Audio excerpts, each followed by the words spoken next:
The Whistleblower, The Dog Pursuer of Madoff, Weary of Fame by Shanna Barrett. Harry Markopolos is a quiet and more behind-the-scenes kind of guy, but this did not stop him from getting all fired up about this Ponzi scheme Bernard Madoff had created. While working at Rampart Investments, his boss asked the math whiz to try and replicate the double-digit returns. Over and over, he could not figure out how to replicate them or simulate the returns that Madoff was receiving. He made money regardless if stocks went up or down. In this situation, Madoff was a very highly respected citizen, a very successful business, and one of the most powerful men on Wall Street. And it just did not make sense that he would be committing fraud, but the analysts and calculations, he just couldn't replicate them. Digging a little bit deeper, he created a performance line, which it took all about 5 minutes, and he knew that there was fraud. Markets go up and down, and Madoff's only went up. After spending hours with some mathematical modeling, he could prove it was fraud. The performance line showed a few down months, about 4%, which he compared to a baseball player batting at 96% a year, which is clearly impossible unless you're cheating.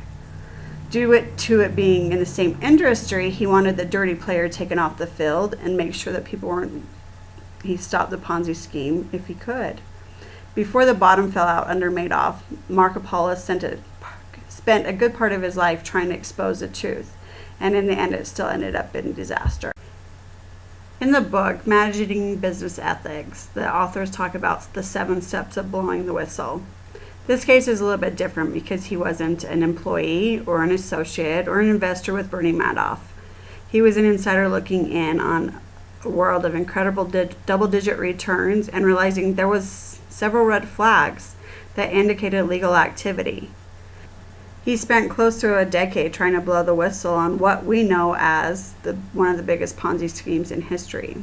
He felt it was his duty to alert the officials. So now we talk about the 7 steps of blowing the whistle. The first step says approach your manager first if you can. Well, in this case, his manager at Rampart asked him to replicate the returns, and in return he realized that this was either an insider trading job or a Ponzi scheme. The second step is discuss the issue with your family. I would assume that he did speak to his wife, since he did open a business after leaving Rampart that solely investigated financial fraud. The third step is to take it to the next level. Well, this is where he did more investigating. He spoke with Wall Street investors, and none of them had ever traded with Madoff. And he traded with some of the largest firms in the world, and none of them had ever dealt with him. Many people had suspected that there was something fishy going on, but no one took the initiative to do anything about it. It was people that invested for like 20, 30 years. They were unsuspecting of the operation since it had lasted for so long, and they were getting returns. They referred their friends, who referred their friends, and so on. And then when that wasn't enough, he approached large investment funds. These investment funds fed Madoff billions of their clients' money, and in return they got large annual fees. And this is essentially how it becomes such an international organization or Ponzi scheme. So let's talk about steps 4, 5, and 6. These all talk about addressing people within your organization. Since he was not an employee within the organization, you just really can't. These aren't applicable for his situation. In this case, the only place Markopolos could go was to the SEC. And on 5 separate occasions, he did send material to them. Each time he sent material, he gave more and more detailed, more red flags to review and to no avail. In 2006, the SEC did take a look into the allegations, but closed the case 11 months later without opening a formal investigation. So the 7th step, it is to leave the company. And essentially he did leave a company, Rampart, to create his own business to investigate financial fraud, and I believe it's due to the fact of this case of Madoff. It lit a fire underneath him.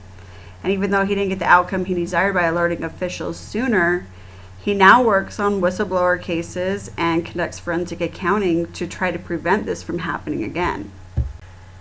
In the end, Mr. Madoff had eluded investigation. His lies had caught up to him, and the organization collapsed underneath him. And he turned himself in. Mr. Markopolos does not consider himself a hero, and he's not proud of the case due to the devastating disaster left behind, but he should be. He was the only person willing to do anything. Where there were hundreds who suspected fraud, he was the only one that took any initiative to stop it.